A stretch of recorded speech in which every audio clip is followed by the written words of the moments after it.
மகாலய அமாவாசை அன்று ₹1 கூட செலவில்லாமல் ருச்சி கிருத்த பித்ரு ஸ்தோத்திரத்தை அனைவரும் பாராயணம் செய்வது மிகவும் சிறந்தது. அபார கருணா சிந்தும் ஞானதம் சாந்தரூபினம் ஸ்ரீ சந்திரசேகர குரும் பிரணமாமி. முதான் பகமத்வைதாசவ நண்பர்கள் அனைவருக்கும் என் நமஸ்காரங்கள். இன்னைக்கு நம்மளுடைய சேனலில் மகாலய அமாவாசை அன்று நாம் சமைக்கக்கூடிய காய்கறிகள் எவை, சமைக்கக்கூடாத காய்கறிகள் எவை போன்ற அனைத்து விஷயங்களையும் இந்த பதிவில் பார்க்கலாம்.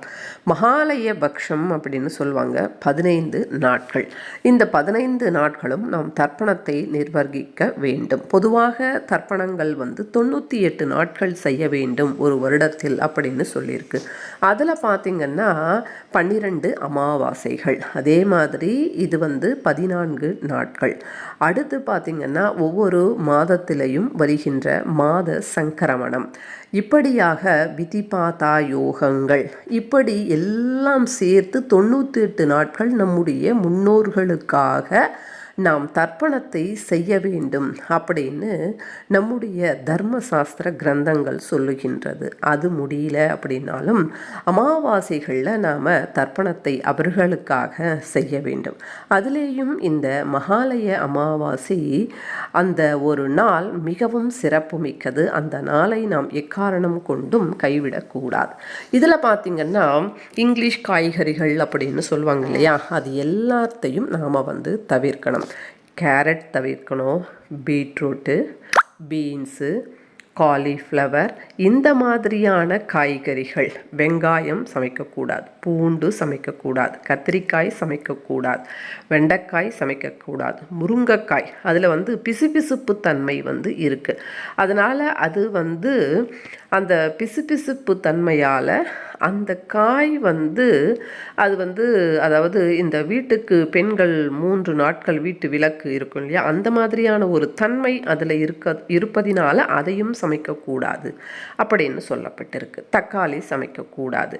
அதே மாதிரி நாம் கொத்தமல்லியும் பயன்படுத்தக்கூடாது. பருப்பு வகைகளில் கடலைப்பருப்பு, துவரம் பருப்பு இவற்றை பயன்படுத்தக்கூடாது.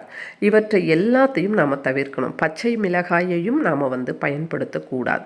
இத்தனையும் நாம் தவிர்க்க வேண்டும். சேர்க்க வேண்டியது என்ன அப்படின்னா நாட்டு காய்கறிகள், அதாவது சேப்பங்கிழங்கு, கருணக்கிழங்கு, மரவள்ளிக்கிழங்கு, சக்கரவள்ளிக்கிழங்கு, பிரண்டை, நெல்லிக்காய், அவரைக்காய், இதெல்லாம் நாம் சமையலுக்கு பயன்படுத்தி கொள்ளலாம். அதே மாதிரி பார்த்திங்க அப்படின்னு சொன்னாக்கா பூசணிக்காயில் 2 வகை பூசணிக்காய் உண்டு. இதையும் நாம் அன்றைய தினம் தவிர்க்கணும். தக்காளியையும் நாம் அன்றைய தினம் தவிர்க்கணும். பாசி பருப்பு போட்டு தான் சாம்பார் அன்றைய தினம் வைக்கணும். துவரம் பருப்பு போட்டு எப்படி நாம் சாம்பார் வைப்போமோ அதே மாதிரி பாசிப்பருப்பு போட்டு சாம்பார் அன்றைய தினம் வைக்கணும். பீர்க்கங்காயை அன்றைய தினம் நாம் பயன்படுத்தக்கூடாது. இந்த மாதிரி எவற்றை நாம் பயன்படுத்த வேண்டுமோ அவற்றை மட்டும் நாம் பயன்படுத்தி அன்றைய தினம் முன்னோர்களுக்கு கண்டிப்பாக வாழைக்காய் கரியமுது அப்படின்னு சொல்லுவாங்க, அதால் கண்டிப்பாக பொரியல் செய்யணும். புடலங்காய் பொரியல் செய்யலாம். ஆனால் சிலருக்கு நாக பிரதிஷ்டை செய்திருந்தால் புடலங்காயை பயன்படுத்த மாட்டாங்க. அப்படி இருக்கக்கூடியவர்கள் புடலங்காயையும் அன்றைய தினம் விட்டுவிட வேண்டும். இந்த மாதிரி அவரைக்காய் பொரியல் செய்யலாம், வாழைக்காய் பொரியல் செய்யலாம், அதே மாதிரி சேப்பங்கிழங்கு பொரியல் செய்யலாம்.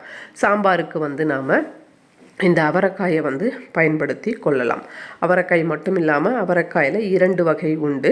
அந்த 2 வகையில் ஏதோ 1 2 வகையோ நாம் பயன்படுத்தி கொள்ளலாம்.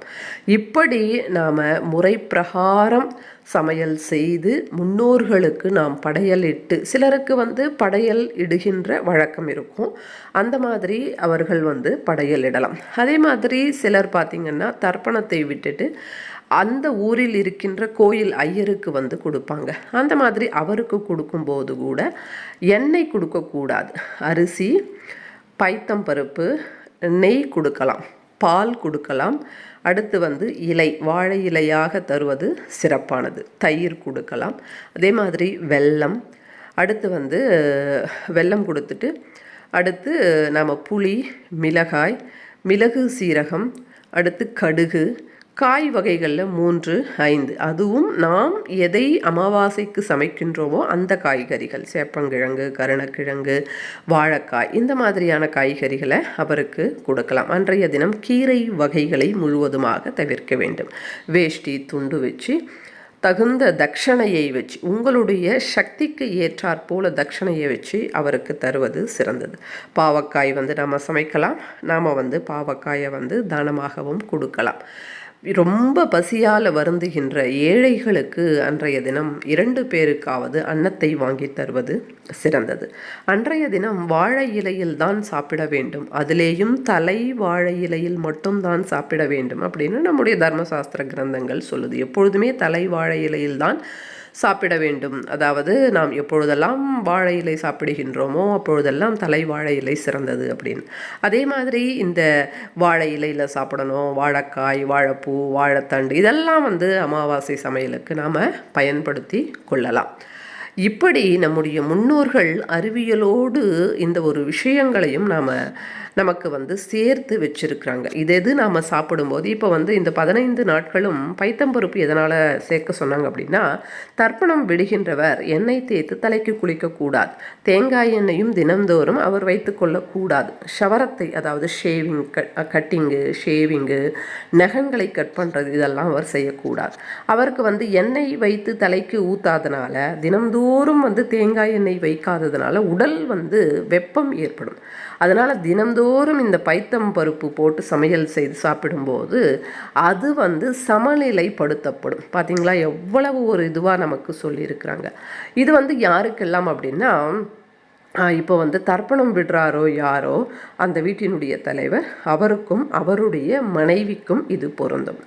அவங்க 2 பேர் மட்டும் இந்த மாதிரி இருக்கலாம். மற்றபடி அந்த சமையலைத்தானே குழந்தைகளெல்லாம் சாப்பிட போகிறாங்க, அவங்க சாப்பிடலாம். அந்த குழந்தைகள் எண்ணெயெல்லாம் வைத்து கொள்ளலாம். அது தவறு ஒன்றும் கிடையாது. இந்த விதத்தில் தர்ப்பணத்தை விடுவது நம்முடைய முன்னோர்களுக்கு மிகவும் சிறந்தது. நாம் விடுகின்ற தர்ப்பணங்கள் அவருக்கு போகுமா அப்படின்னு கேட்டால் நம்முடைய ஸ்ரீ மகாபெரியவா சொல்லியிருக்கிறார். நம்முடைய பூமி கர்ம பூமி. நாம் எள்ளும் தண்ணீரும் அவர்கள் பெயர் சொல்லி மந்திரங்களை சொல்லி விடும்போது அவர்களே கை கொடுத்து வாங்கி கொள்வார்கள் அப்படின்னு சொல்லியிருக்கிறாங்க. இப்போ பெண் குழந்தைகள் மட்டும் இருக்கிறாங்க, ஆண் குழந்தைகள் இல்லை. அப்பேற்பட்டவர்கள் என்ன செய்யலாம் அப்படின்னா, ஐயரிடத்தில் இதற்கு முன்பாக சொன்ன காய்கறிகள் எல்லாத்தையும் கொடுத்துட்டு அவர்கிட்ட சொன்னால் அவர் சங்கல்பம் பண்ணி உங்களுக்காக அதாவது உங்களுடைய தகப்பனாரோ அல்லது தாயாரோ அவர்களுக்கு அவரே சங்கல்பம் பண்ணி தர்ப்பணத்தை கொடுப்பார். அதனால் அந்த மாதிரி நீங்கள் செய்யலாம். இந்த விதத்தில் வருடத்தில் ஒரு நாளாவது நம்முடைய முன்னோர்களை நினைத்து நாம் செய்யும்போது கண்டிப்பாக பித்ருதோஷம் மற்றபடி எந்த தோஷமும் நமக்கு ஏற்படாது. இந்த மகாலய அமாவாசை நமக்கு 2/11/2024 அன்று வருது. அன்றைய தினம் எல்லாருமே முன்னோர்களை கண்டிப்பாக ஸ்ரத்தையாக வழிபட வேண்டிய ஒரு அற்புதமான நாள். நம்ம சேனலை சப்ஸ்கிரைப் பண்ணிக்கோங்க, லைக் பண்ணுங்கள், ஷேர் பண்ணுங்கள். மற்றும் ஒரு அற்புத பதிவில் மறுபடியும் நான் உங்களை சந்திக்கிறேன். அதுவரை நன்றி, வணக்கம். ஸ்ரீ மகா பெரியவா சரணம்.